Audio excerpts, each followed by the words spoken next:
खरं म्हणजे मंत्रिमंडळाच्या बैठकांमध्ये जनतेमध्ये जात असताना प्रसार माध्यमांमध्ये जाहीर कार्यक्रमांमध्ये अधिवेशन चालू झाल्यानंतर अजितदादांचं अस्तित्व हे सगळीकडे ठळकपणे जाणवायचं।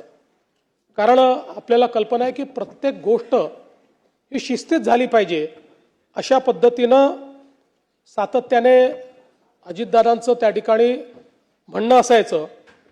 आणि सकाळी 6 वाजल्यापासून काम करणारा नेता अशा पद्धतीनं त्यांची ख्याती होती।